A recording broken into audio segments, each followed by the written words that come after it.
secret mo? Hindi na ako masaya, nagpapanggap na lang ako. 6 years, meron kaming isang baby. Kasi nalaman ko na niloloko niya ako nung 2 months old pa lang yung baby namin. Parang may bumubulong sa akin na i-check mo yung phone niya, i-check mo yung phone niya habang natutulog sila ng baby ko. Tapos doon ko nabasa sa recently deleted messages sa phone niya. Ang unang message kasi na nabasa ko since putol na is, saan ka? So pumasok agad sa isip ko, nagkikita to. Ginising ko na siya. Then tinanong ko kung sino yung girl na kausap niya. Parang hindi nag-sink in sa kanya kasi kakagising niya lang. So sabi niya, hindi ako yan, hindi ako yung kausap niyan. Sorry na ibato ko yung cellphone niya sa kanya. Tapos yung voice ng babae bagong gising, sabi niya, sino to? Hindi kita kilala, ganyan.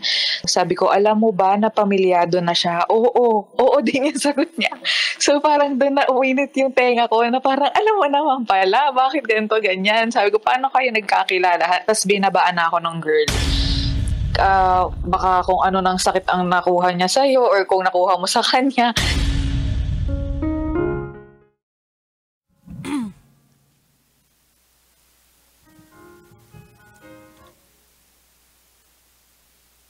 Ano ba ang 10 utos ng mga kalalakihan? Number 1 utos, huwag aamin. Pangalawang utos, huwag aamin. Pangatlong utos, kapag nahuli, huwag pa ring umamin. I-copy-paste nyo na lang hanggang dulo. Kahit caught in the act na, hindi pa rin aamin.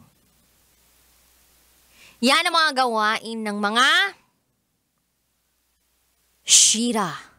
Oo, unggoy na cheater. Charot with harot. Kagabi, ang top secret caller natin ay ibinahagi sa akin na siya ay hindi na masaya sa kanyang kasalukuyang relasyon.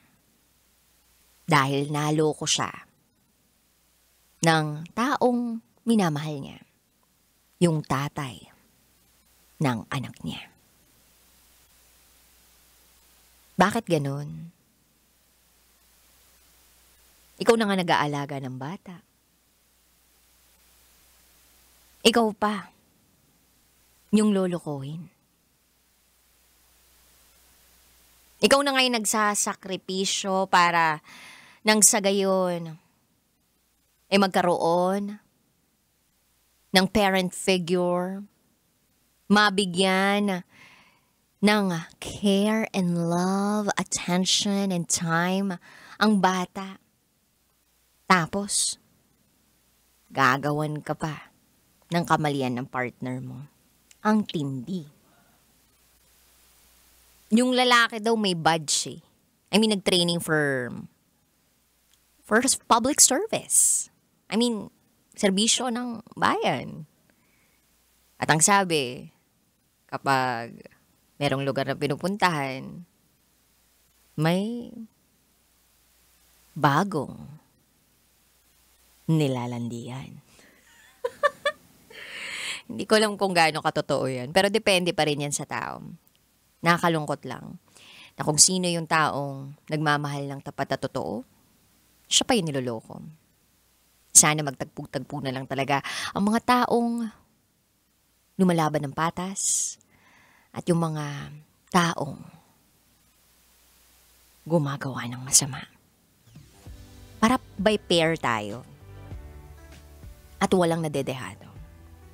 Anyway, kabisyo, ngayong gabi, samahan mo ako hanggang hating gabi.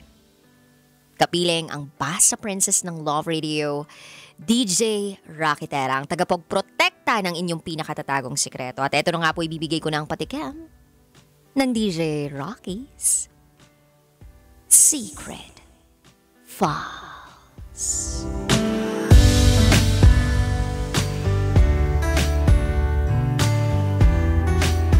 Bayarang babae ako at tanggap niya ito.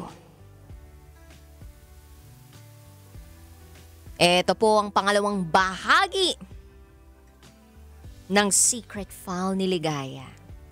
Ewan ko kung natatandaan ninyo si Ligaya. Baka ibang Ligaya yung naaalala mo, kabisyo. Baka yun yung tunay na nagpaligaya sa'yo. Pero itong Ligaya na to, nako, check nyo sa YouTube channel namin sa Love Radio yung kwento niya. Isa siyang bayarang babae at merong taong tumanggap ng buong buo sa kanya. Ano kaya ang update tungkol sa kanyang buhay? Masaya na kaya silang nagsasama ngayon ng kanyang partner? Abangan niyo po yan sa aking pagbabalik. Kapiling pa rin si DJ Rocky at kayo nakatutok dito sa 90.7 Love Radio. Kailangan pa bang i-memorize yan? Basic. Up next is DJ Rocky's Secret Files.